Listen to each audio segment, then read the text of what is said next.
Iran, Israel ಹಾಗೆ America ನಡುವೆ ಭೀಕರ ಯುದ್ಧ ಇನ್ನೂ ಕೂಡ ಮುಂದುವರೆದಿದೆ. ಇರಾನ್ನ ಮೇಲೆ ನಿರಂತರವಾಗಿ ಸತತವಾಗಿ ದಾಳಿಗಳು ನಡೀತಾ ಇದೆ. ಇರಾನ್ ಕೂಡ ಕೌಂಟರ್ ಕೊಡ್ತಾ ಇದೆ. ಈ ನಡುವೆ ಪ್ರಜ್ಞಾಹೀನ ಸ್ಥಿತಿಯಲ್ಲಿ ಸುಪ್ರೀಂ ಲೀಡರ್ ಮುಸ್ತಫಾ ಖಮೇನಿ ಇದ್ದಾರೆ. ಯುದ್ಧ ಶುರುವಾದಾಗಿನಿಂದಲೂ ಬಹುತೇಕ ಅವರು ಪ್ರಜ್ಞಾಹೀನ ಸ್ಥಿತಿಯಲ್ಲೇ ಇರುವಂಥದ್ದು ಮುಸ್ತಫಾ ಖಮೇನಿ.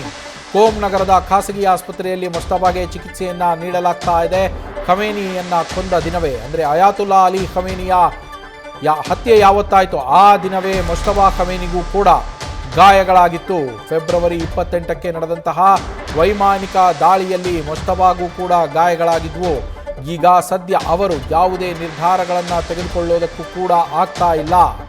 IRGCಯಿಂದಲೇ ಯುದ್ಧಕ್ಕೆ ಸಂಬಂಧಿಸಿದಂತೆ ಎಲ್ಲ ನಿರ್ಧಾರಗಳನ್ನು ತೆಗೆದುಕೊಳ್ಳಲಾಗ್ತಾ ಇರುವಂಥದ್ದು. ಮುಸ್ತಫಾ ಖಮೇನಿ ಪ್ರಜ್ಞಾಹೀನ ಸ್ಥಿತಿಯಲ್ಲಿದ್ದು ಸದ್ಯ ಅವರಿಗೆ ಖಾಸಗಿ ಆಸ್ಪತ್ರೆಯಲ್ಲಿ ಕೋಮ್ ನಗರದ ಖಾಸಗಿ ಆಸ್ಪತ್ರೆಯಲ್ಲಿ ಚಿಕಿತ್ಸೆಯನ್ನ ನೀಡಲಾಗ್ತಾ ಇದೆ. ಇರಾನ್ನ ಹಾಲಿ ಸರ್ವೋಚ್ಚ ನಾಯಕರಾಗಿರುವಂತಹ ಅಯಾತುಲ್ಲಾ ಮುಸ್ತಫಾ ಖಮೇನಿ ಸದ್ಯ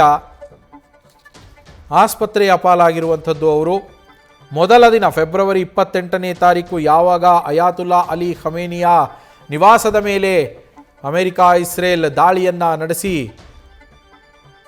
ಅಲ್ಲಿದ್ದಂತಹ ಹಿರಿಯ ನಾಯಕರುಗಳನ್ನು, ಖಮೇನಿಯೂ ಸೇರಿದಂತೆ ಹಿರಿಯ ನಾಯಕರುಗಳನ್ನು ಹತ್ಯೆಗೈದಿತ್ತು. ಆ ಸಂದರ್ಭದಲ್ಲಿಯೇ ಅವರ ಪುತ್ರರಾಗಿರುವಂತಹ ಅಯಾತುಲ್ಲಾ ಅಲಿ ಖಮೇನಿ ಮಗನಾಗಿರುವಂತಹ ಮುಜ್ತಬಾ ಕೂಡ ತೀವ್ರವಾಗಿ ಗಾಯಗೊಂಡಿರ್ತಾರೆ. ಕೂಡಲೇ ಅವರನ್ನು ಹಾಸ್ಪಿಟಲ್ಗೆ ಶಿಫ್ಟ್ ಮಾಡಲಾಗತ್ತೆ. ಸದ್ಯ ಕೋಮ್ ನಗರದ ಖಾಸಗಿ ಆಸ್ಪತ್ರೆಯಲ್ಲಿ ಅವರು ಈಗಲೂ ಕೂಡ ಚಿಕಿತ್ಸೆಯನ್ನು ಪಡಿತಾ ಇದ್ದಾರೆ ಅನ್ನುವ ಮಾಹಿತಿ ಇರೋದು. ಆದರೆ ಅವರು ಚಿಕಿತ್ಸೆಗೆ ಸ್ಪಂದಿಸ್ತಾ ಇರಬಹುದು, ಆದರೆ ಯಾವುದೇ ನಿರ್ಧಾರಗಳನ್ನು ಕೈಗೊಳ್ಳುವಂತಹ ಪರಿಸ್ಥಿತಿಯಲ್ಲಿ ಅವರಿಲ್ಲ. ಕಾರಣ ಏನು ಅಂದರೆ ಅವರು ಪ್ರಜ್ಞಾಹೀನ ಸ್ಥಿತಿಯಲ್ಲಿ ಇರುವಂಥದ್ದು. ಆ ದಿನದಿಂದಲೂ ಕೂಡ ಅವರು ಪ್ರಜ್ಞಾಹೀನ ಸ್ಥಿತಿಯಲ್ಲಿದ್ದಾರೆ. ಅಯಾತುಲ್ಲಾ ಅಲಿ ಖಮೇನಿಯ ಹತ್ಯೆಯ ನಂತರ ಅವರ ಸ್ಥಾನಕ್ಕೆ ಯಾರು ಬರ್ತಾರೆ, ಇರಾನ್ನ ಸರ್ವೋಚ್ಚ ನಾಯಕನಾಗಿ ಯಾರು ಆಯ್ಕೆಯಾಗ್ತಾರೆ ಅನ್ನುವ ಪ್ರಶ್ನೆ ಏನಿತ್ತು ಅದಕ್ಕೆ ಉತ್ತರವಾಗಿ ಬಂದಿದ್ದು ಇದೇ ಅಯಾತುಲ್ಲಾ ಮುಜ್ತಬಾ ಖಮೇನಿಯ ಹೆಸರು. ಅವರನ್ನೇ ಆಯ್ಕೆ ಮಾಡಲಾಗಿತ್ತು. ಅದಾದ ನಂತರ ಅಧಿಕೃತ ಘೋಷಣೆಯೂ ಆಯಿತು. ಆದರೂ ಕೂಡ ಅವರ ಪರಿಸ್ಥಿತಿಯ ಕಾರಣದಿಂದಾಗಿ ಯಾವುದೇ ನಿರ್ಧಾರಗಳನ್ನು ತೆಗೆದುಕೊಳ್ಳುವ ಪರಿಸ್ಥಿತಿಯಲ್ಲಿ ಅವರು ಇಲ್ಲ.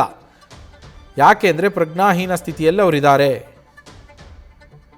ಆದರೆ ಆ ಸಂದರ್ಭದಲ್ಲಿ ಏನು ದಾಳಿ ನಡೆದಿತ್ತು, ಅಷ್ಟು ಜನರ ಹತ್ಯೆಯಾದಾಗ ಅದರಲ್ಲಿ ಮುಜ್ತಬಾ ಸಾವನ್ನಪ್ಪಿರಲಿಲ್ಲ, ಕೇವಲ ಗಾಯಗೊಂಡಿದ್ರು ಅನ್ನುವ ಮಾಹಿತಿ ಇರುವಂಥದ್ದು.